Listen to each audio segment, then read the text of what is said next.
Bien, buenos días.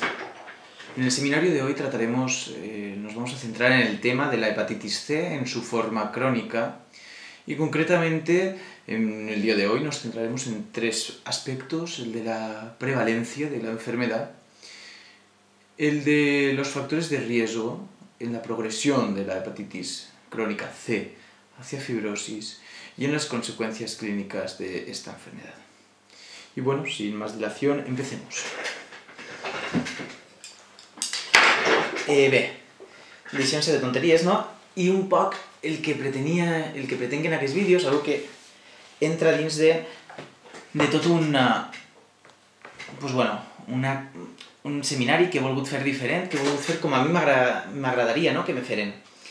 La intenció d'aquest seminari és demostrar un poc que les coses es poden fer d'altra forma i que els estudiants ja estem un poquet farts, no?, de la metodologia docent que es ve aplicant en els nous seminaris, on el que ha ocorregut més bé ha sigut que el temps que no tenen en les classes teòriques ara donen classes teòriques, classes magistrals, en seminaris de 2 hores, i això es converteix en algo totalment antididàctic i que va en contra del propi esperit de Bologna i que va al seu torn en contra de la pròpia educació mèdica. No té cap sentit fer el que es fa.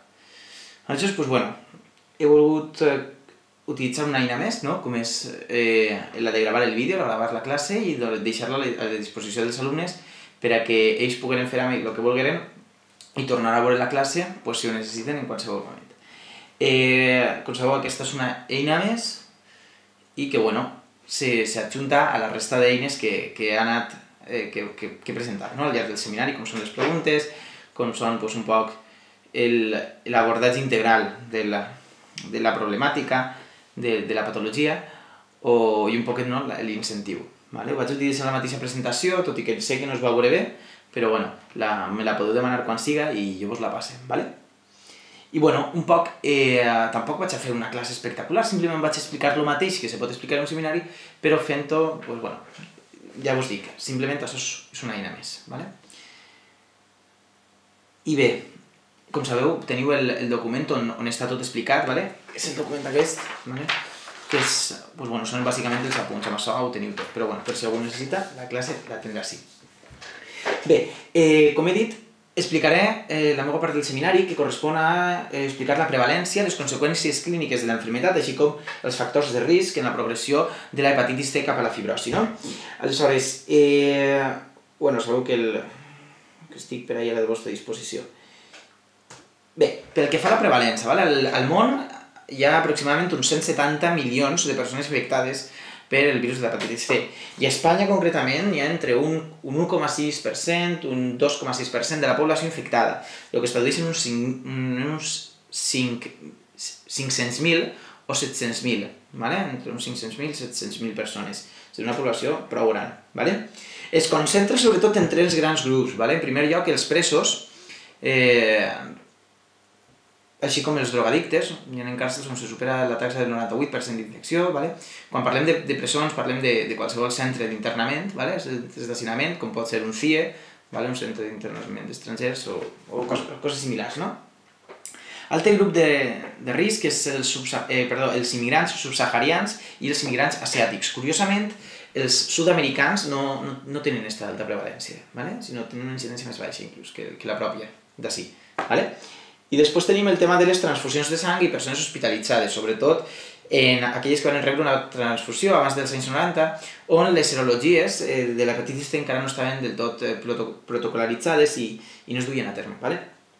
Bé, això forma part de les preguntes que he fet al llarg del seminari. Com sabeu, he intentat contextualitzar aquesta xifra de 500.000, 700.000 casos, estaria un número inferior, perquè moltes vegades quan parlem de xifres no arribem a entendre, és com quan es diuen que la Pantoja ha furtat tants diners, no arribem a entendre què és aquesta quantitat. Un poquet que vos feu una idea que és menys que la varicela, que té aproximadament una tassa d'incidència d'uns 490 per cada 100.000 persones, o que el SIDA, que hi ha aproximadament uns 120.000, 150.000 casos en Espanya.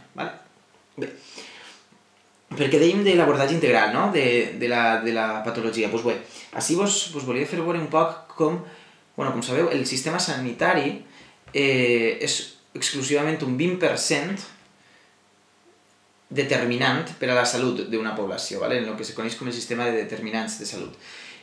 I doncs un poc el que vos vull fer veure és com és veritat que les estratègies de salut pública, programes polítics, poden ajudar a reduir dràsticament la incidència d'una patologia. I en el cas de l'hepatitis és ben notori.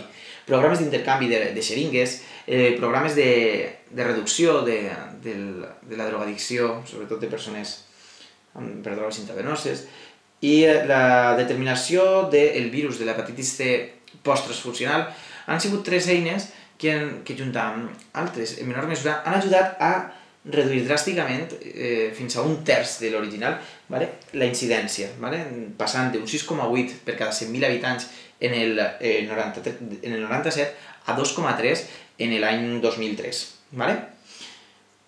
Tinguem en compte. Pel que fa al futur, la prevalença en el futur probablement augmente. I augmente no tant per un augment del contagi, sinó per un augment de la detecció, del diagnòstic. Per què? Perquè apareixeran gran quantitat de persones que començaran a sofrir les manifestacions tardanes. Aleshores, acudiran al metge i seran diagnosticades. Persones que avui en dia estan en estat latent acabaran estant diagnosticades. I per què ocorre això? Perquè aproximadament el 20%, aproximadament el número de pacients que avui en dia estan diagnosticats d'hepatitis C són únicament un 20% del total que realment estan infectats. És a dir, hi ha un 80% de les persones infectades no saben que estan infectades. I això, en aquest aspecte tenen un paper fonamental els aspectes d'atenció primària. Per què?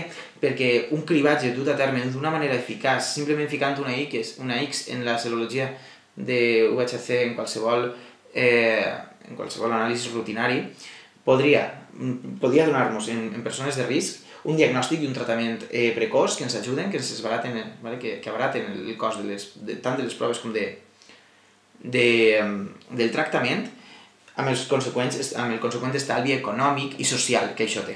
Per això, molt important el paper.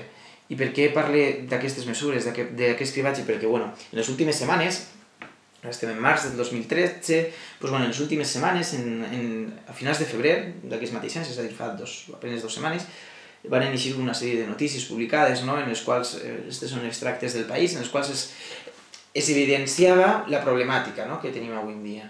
Els hepatòlegs criticaven el retras en la incorporació, en l'acceptació per part del Ministeri de Sanitat dels nous medicaments, de la triple teràpia, aprovada ja internacionalment, però que encara si en Espanya no es pot utilitzar. I un poc criticaven aquest retard en l'aprovació d'aquests medicaments que augmenten la curació de l'hepatitis C d'un 40 a un 75%, el qual és a tindre en consideració. Més han establit altres mesures, com els cupos de tractament de presos, que era un grup de risc per a hepatitis per a les retallades, i també en determinats casos s'ha negat aquesta teràpia triple a pacients amb VIH i hepatitis C. En aquesta conjuntura social, en aquesta conjuntura d'estafa, de retallades, cal tindre en compte la importància d'una política nacional contra la infecció per hepatitis C.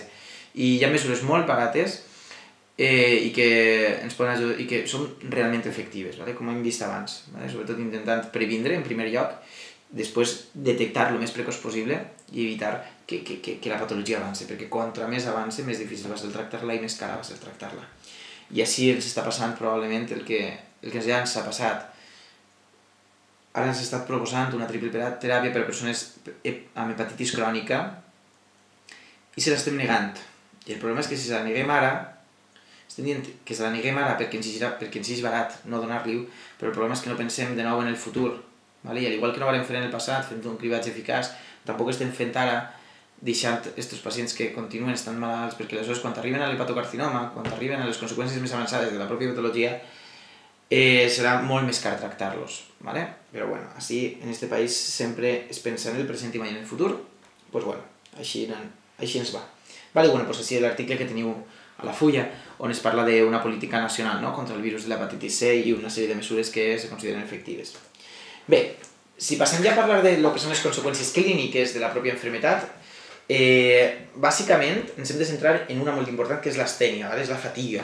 Els pacients principalment acudeixen per aquest motiu. Per això moltes vegades és molt complicat, perquè moltes vegades l'astènia és complicada de classificar. Doncs quedem amb això, amb la fatiga, amb l'astènia. Altres conseqüències, altres símptomes són, per exemple, les nàusees, la debilitat, les miàlgies, les artràlgies, són símptomes inespecífics, però que es poden orientar un poc cap a on va la malaltia. També se poden donar manifestacions extrahepàtiques molt relacionades, de caràcter immunològic, i com són de tenir tiroïditis, glomérulonefritis, linfomes, o per exemple, hi apareixen també alteracions dermatològiques, el líquen pla, les porfíries, n'hi ha moltes, sobretot relacionat amb el tema immune. I per últim, com sabem, si deixem anar la malaltia, al final de tot trobarem les conseqüències més fatals, que seran bàsicament des d'una hipertensió portal, la insuficiència hepàtica o l'hepatocarcinoma, que requereixen mesures més dràstiques. Bé, això són bàsicament les conseqüències clíniques. I pel que fa a factors de risc en la progressió cap a fibrosi, doncs bé, bàsicament així em vull centrar en este senyor, este senyor és Jesús Gil, i ens serveix molt com a paradigma de persona que compleix prou els factors de risc. I per què dic això?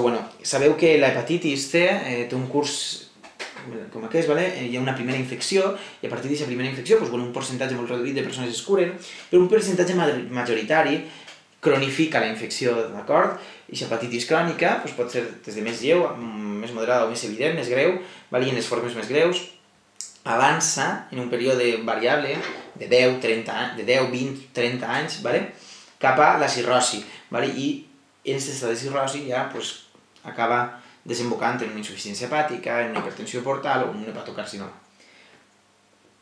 Aleshores, el que anem a estudiar, quan parlem de factors de risc en la progressió cap a fibrosi, el que parlem són quins factors possibiliten, quins factors faciliten l'avanç d'aquesta hepatitis crònica cap a una cirrosi i cap a conseqüències posteriors. Aleshores, bàsicament, això forma part de les preguntes que hem fet al seminari. La icterícia no es considera un factor de risc en la progressió cap a la fibrosi, la immunosupressió sí, i l'augment de les transaminases, curiosament, tampoc es considera un factor de risc en la progressió cap a fibrosi. De fet, n'hi ha altres, com la detecció d'RNA del propi virus, o, per exemple, hi havia un altre, que és la gravetat de la forma aguda de l'hepatitis C, tampoc ens indiquen, tampoc augmenten el risc de progrés cap a fibrosi. I aleshores, quins són aquests factors de risc? Anem a veure-los. Són bàsicament l'esteatosi, per això vull que tingueu molt present aquest senyor, sé que és un poc dur, però vull que tingueu present, perquè tant l'esteatosi, si tallem aquest senyor per la meitat, tot és grassa, l'esteatosi, l'alcohol, l'obesitat, la resistència a la insulina, el genotip està molt discutit, hi ha grups d'investigadors que consideren que no afecta el genotip, hi ha altres grups que aposten perquè sí que afecta, que el genotip 1 té una major predisposició a evolucionar cap a fibrosi. És un tema debatut, i això tampoc és que sigui excessivament important. El factor probablement més important sigui la infecció de major duració. Contra més duració té aquesta infecció, probablement, contra més temps porta aquesta infecció activa, més probabilitat tenim de que avanci cap a cirrosi. La coexistència amb altres patologies hepàtiques, la immunosupressió també, com ja havíem dit, l'increment del ferro hepàtic, que no se sap molt bé si és una causa o és una conseqüència d'aquest procés de fibrotitzant, i finalment l'augment de l'edat. Per això vull que us quedeu amb este home. I tristament la presentació acaba precisament en aquesta diapositiva, en aquest home, perquè vull que se us quedi en el cap. Sé que ja ho he dit, sé que és dur, però si us quedeu amb ell probablement no se us obliden mai la major part d'aquests factors de risc. I sense més, recomanar-vos aquesta notícia. Jo tengo hepatitis C, que va aparèixer al País, i que és una notícia on apareixen els testimonis de 4 malaltes d'hepatitis C. I crec que és important, parlen d'un llibre, i crec que és important que nosaltres, estudiants de medicina, com a futurs metges, entenguem no solament la perspectiva que la medicina té d'una malaltia, sinó també la perspectiva que tenen els pacients, no?, d'aquesta malaltia, i que sapiguem abordar la patologia des d'un punt de vista holístic, globalitzador, i tenint en compte sobretot a aquestes persones que al cap i a la fi són les que anem a tractar. ¿Vale? I bueno, vos deixo que vos ho llegiu, i gràcies, i espero que no se vos hagi fet tan pesat com se me fan a mi determinats seminaris de professors i d'alguns alumnes, i bueno, salut.